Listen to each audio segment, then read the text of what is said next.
Hey everyone, welcome to Princess Gay. I'm your host Connie, and today we are here with episode 3 of Jormungand. So, I don't think I said this in the last reaction, but I might have said it when I first did the first impressions to this. I don't remember. Um, but this is almost the kind of series you wouldn't think that I would like. Just based off of this series, how it focuses on war and weapons dealing and stuff, that's not really an interest of mine.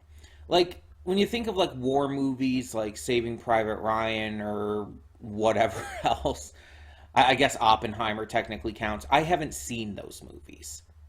I don't tend to watch those movies on average. And I probably won't unless someone ever ends up requesting them. Because they're not movies that typically interest me. And I'm not even saying they're bad or anything, they're just not typically my kind of thing. So, when it comes to anime and everything, I also tend to avoid a lot of shows like that. And it's not, again, it's not because I think they're going to be bad. It's just it's not my kind of thing. A lot of people like that kind of stuff. I don't typically. But again, it's all kind of up in the air as it always is with me. You never know. And this series so far is proof of that. I really enjoyed the first episode. I really enjoyed episode two. Um, and I think maybe part of it comes down to the humor that's also in this. This series injects a good amount of humor to balance out the seriousness of these situations, whether it be just goofy little lines or betraying the rival arms dealers at the end of last episode. The point is, there's a lot of funny moments that aren't like these big, necessarily goofy, silly, ridiculous things. But more along the lines of stuff that's like, oh, that was really funny. That I didn't expect that, or oh, she just betrayed them out of nowhere. That's hilarious. It's not stuff like that really, really makes you like laugh like out loud like crazy. But it's stuff that is just like a sensible enjoyment, a sensible chuckle every now and then. Of course, that could also change. And I think it's also kind of the same reasons to a degree that appealed me with Black Lagoon. Because if you've seen Black Lagoon, there is a good amount of humor in there too. But also another one of the big appeals of Black Lagoon that I also think carries over to Jormungand is the characters' personalities. With Black Lagoon, you had Rock, you had Revy, you had just all of these characters, Balalaika, you can't forget about her, who had just these wonderful personalities that made them pop. It made them stand out. It made them feel like just these dynamic characters. And so far, I would agree to the same being shown here, even though I've not yet fully gotten down their names. All of these characters in this have notable personalities. The leader of the group is a goofus. Like, she's absolutely ridiculously goofy. But she also gets very serious when it comes to doing her deals. Because she knows how serious of a thing this is. You have the big muscle mommy who's head over heels for the leader and is so fucking gay. Like, it is like I've seen gay characters in anime. I've seen anime that focus on gay characters. But oh my god, she is so fucking gay. Like, it's not even just not hidden. It's like kind of throwing it in your face. And that kind of acts as a little bit of a joke itself. She's just that blatant about it. It's so in your face about it. It's funny. But it's also kind of cute, if I'm being honest. Seeing her get super flustered and cutesy when when the leader like hugged her and had her face in her tits and everything, and she's like, "Oh, this feels really nice." It's like, oh my god. um, but yeah, and we also have this young kid, this war orphan, who is very stoic, but we see him starting to crack and see him starting to, have fun with this squad. Something that he probably wouldn't have expected. So, yeah, it's like there's good character work here that I think is really selling this. The story itself, so far, it's like the first two episodes seem to be kind of their own separate deals that don't really have anything to do with each other. The second episode introduced some other side characters that are more than likely going to be consistent, showing up here and there. But other than that, it seems mostly episodic at the moment. It's going to probably evolve into more of a serialized story, but we'll have to see how that goes and exactly when they bring that in. But even with that, it's like it's really like thriving on its characters. That's the big appeal of this series so far. The characters and the humor. And again, you wouldn't think I would like a series like this. You would think that something like this wouldn't appeal to me. It's not something I would check out.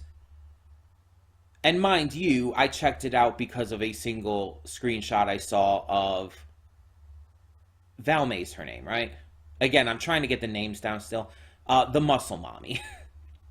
I think it's Valmay.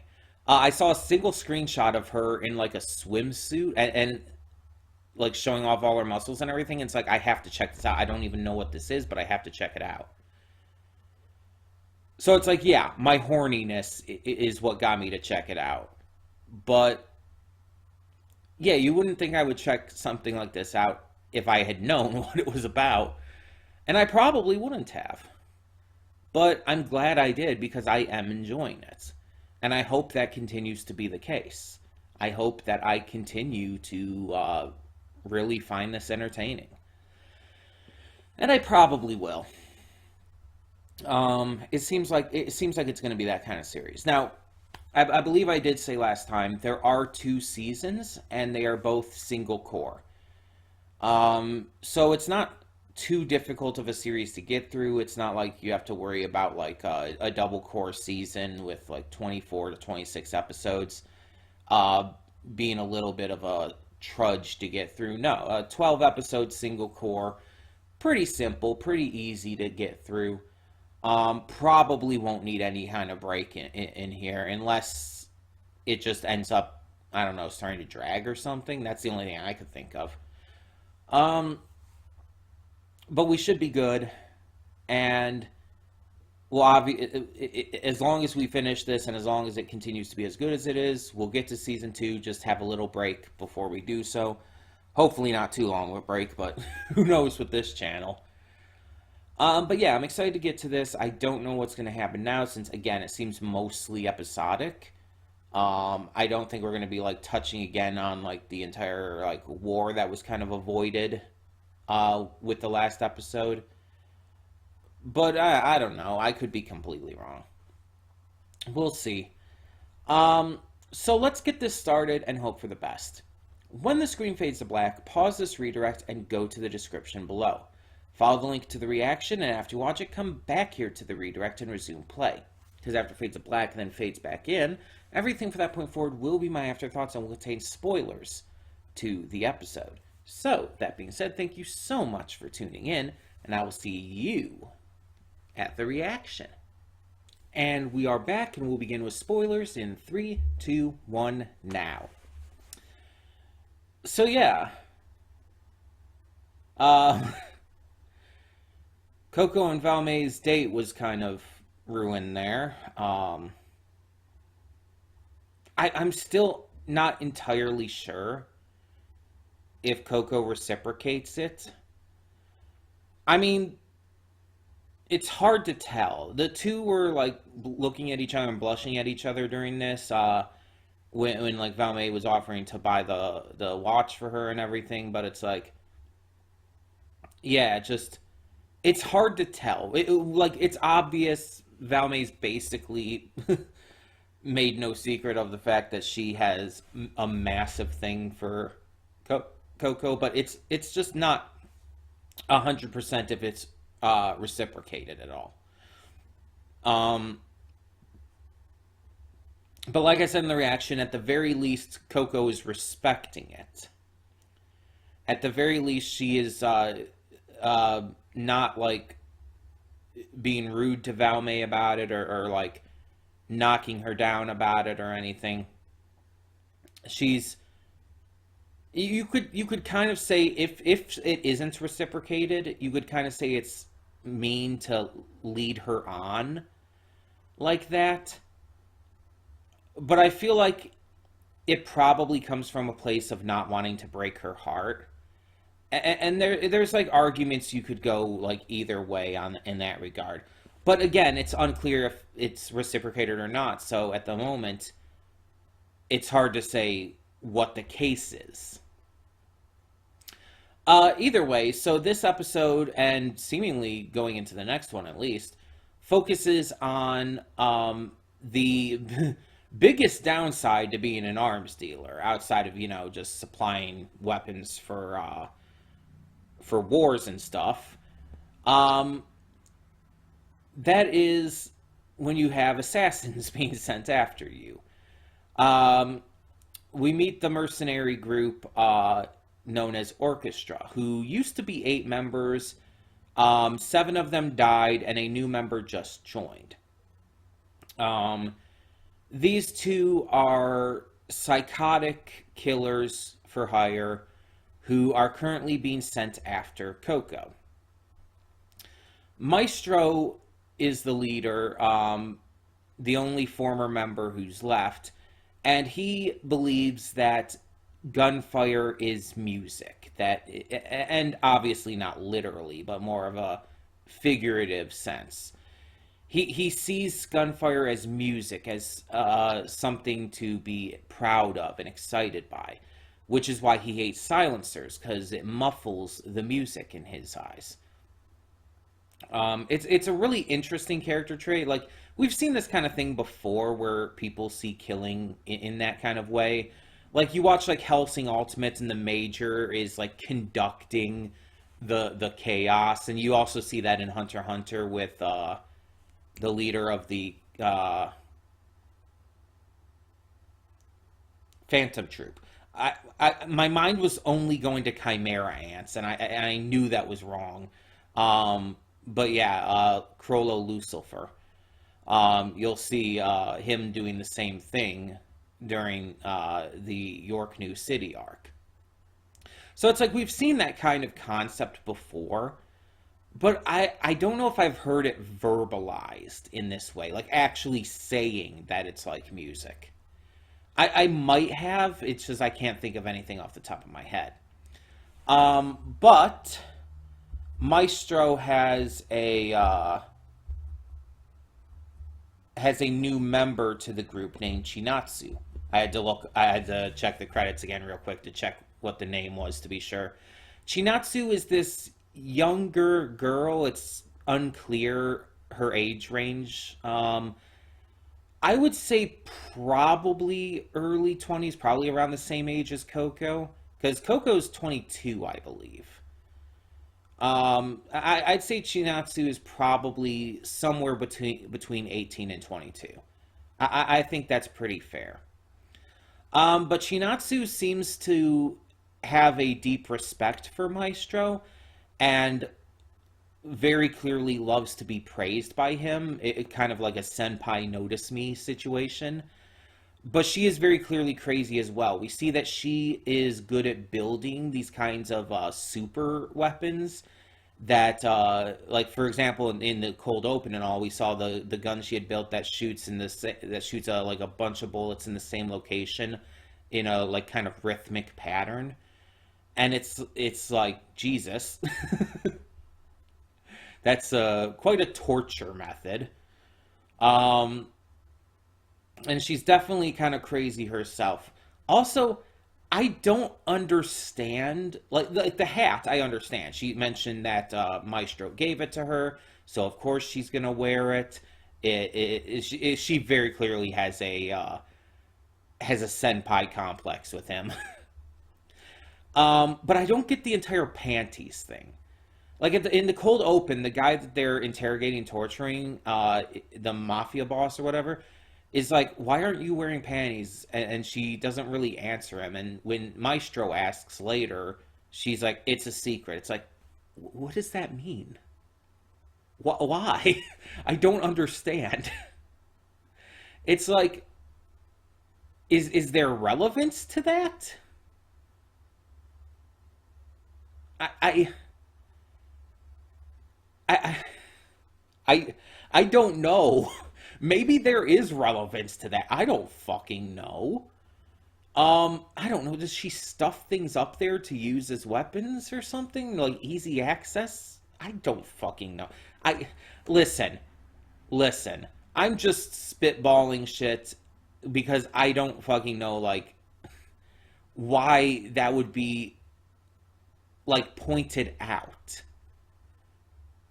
Because they made a point of pointing it out, not just the one time with the mafia boss asking her, but they pointed it out again after that with Maestro asking her. That can't be a coincidence, right? And obviously, with any questions I have or whatnot, don't tell me. This is a way of like getting my thoughts out there when I'm reacting, when I'm especially doing these afterthoughts. I'm trying to like share my thoughts on everything that happened, and so I'm going to like ask these questions. They're rhetorical. They're more for me just to phrase and word my the thoughts that are going through my head, to verbalize them. And I don't actually want any answers that would be spoilers. Because, as I've stated well in the past, stating it again, I don't want spoilers for pretty much anything I'm reacting to. And I feel that's pretty fair, considering, I want to experience this show for the first time with these reactions. Um, but yeah, I'm really enjoying this. And not just because Valmay is super fucking hot, though she is. Um, this series is actually just really fun. There's a lot of good comedy, a lot of good character moments. The characters themselves are really interesting, even if I don't quite get them yet, like Chinatsu. I want to see more. I just enjoy it. Plus, there's even some like philosophical talk about like what it means to be in this kind of job, and you know the moral views on sacrificing your life for someone versus fighting to keep yourself and them alive and all. It gets really interesting talking about that kind of stuff. Um, so I like the kind of that contrast between that more serious discussion in the series and the kind of silly comedic moments, or just moments that are super cutesy and fun. Um, like again, Valmay and Coco blushing at each other with Valmay offering to buy the watch and everything. I just thought that was super fucking cute. I just think these two are super fucking cute. It's like I'm allowed to think that. But yeah, so I'm definitely interested to see where this specific story point goes. I think it said at the end like this was like a part one. Let me check. It showed the name of the episode at the very end here. Uh, yeah, Musica Ex Machina, which that's hilarious in and of itself, by the way. Phase one. It specifically says phase one, so there's at least going to be two parts to this, and that alone is pretty interesting. I mean, obviously the episode ended off with orchestra getting away, so that's not a huge surprise. But this is our first multi-parter. The first two episodes were more isolated. And so this one just going into a multi-parter this early on is, fun. Pretty interesting. Um, and I wonder, like, what the outcome of this is going to be. I guess we'll have to find out as we continue along. But either way, tell me in the comments below, what did you think of this episode of Jormungand? Let me know. And as always, no spoilers. Just tell me your thoughts on what we saw here. For now, though, I'm Connie, and I'm signing off. Thank you all for tuning in. See y'all next time.